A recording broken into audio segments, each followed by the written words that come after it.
গ্রামে ভুতুড়ে ভোটার ছড়াছড়ি। 5 থেকে 10 বছর পেরিয়ে গেলেও বাদ পড়ল না ভোটার লিস্ট থেকে মৃত ব্যক্তিদের নাম। এমনই ছবি উঠে এলো বাঁকুড়া 2 নম্বর ব্লকের মানকানালি গ্রাম পঞ্চায়েতের পাশাপাশি দুটি গ্রামে।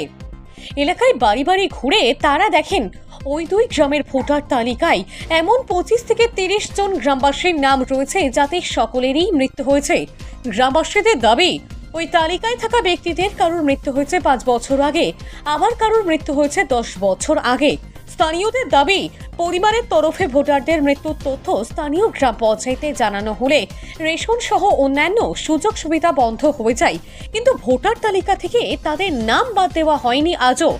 মৃত ভোটারদের এভাবে ভোটার তালিকায় নাম থেকে যাওয়া নিয়ে পারস্পরিক দায় ঠেলাঠেলি শুরু হয়েছে রাজনৈতিক দলগুলির মধ্যে।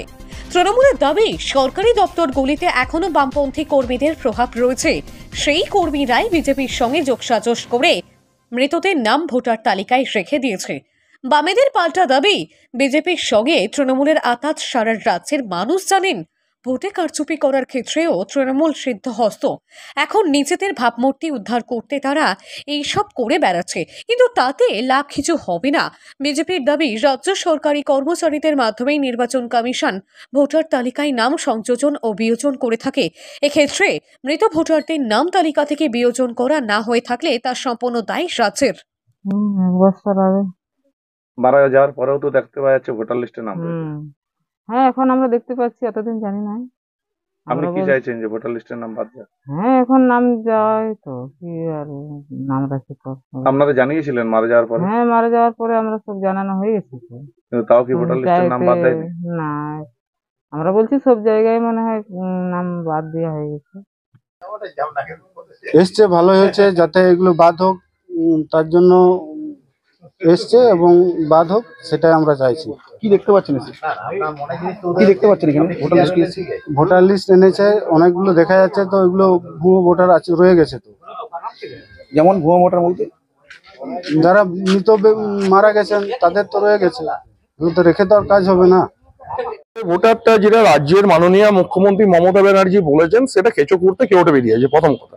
তার কারণ উনি যখন উপলব্ধি করতে পারলেন যে পাশের রাজ্য, যেখানে ওনার বন্ধু সহযোগী দিল্লির প্রাক্তন মুখ্যমন্ত্রী কেজরিওয়ালজি গদিচ্যুত হয়ে গেছেন, তাহলে মাননীয় আজকে ভয় লাগছে 2026-এ মানুষ যদি নিজের ভোট নিজে দিতে পারে তাহলে উনিও হয়তো ক্ষমতার থেকে গদিচ্যুত হয়ে যেতে পারে। এবং 2021 যে বিধানসভা নির্বাচন হয়েছে এবং 2024 যে লোকসভা নির্বাচন হয়েছে, আমরা ভারতীয় জনতা পার্টির পক্ষ থেকে বারে বারে দাবি করেছি যে এই রকম কিছু ভোটার নাম যারা মারা গেছে বা যারা এই মুহূর্তে ওখানে নেই, বাসস্থান করে না, অন্য কোনো জায়গায় বাসস্থান করে, তারা ভোট দিয়ে যাচ্ছে কাকে? শাসক দল তৃণমূল কংগ্রেসকে। কেন? আমরা বারবার এর দাবি করে এসেছি যে ওই নামগুলো সংশোধন করা হোক। সংশোধন কারা করবে? নির্বাচন কমিশনের কাছে সঠিক তথ্য যখন পৌঁছাবে তখন করবে। এবং এখানে শাসক দল কারা আছে? তৃণমূল কংগ্রেস শাসক দলের দায়িত্বে আছে।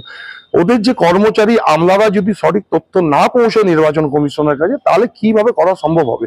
এবং আজকে যে তৃণমূল কংগ্রেসের নেতা নেত্রীরা যে বিজেপির ঘাড়ে দোষ চাপাচ্ছে, এটাও অহেতুক। তার কারণ আজকে মানে সত্যি কথাটা যখন আর গোপনে রইল না, তখন ওনারা মিথ্যা দিয়ে শাক দিয়ে মাছ ঢাকছে।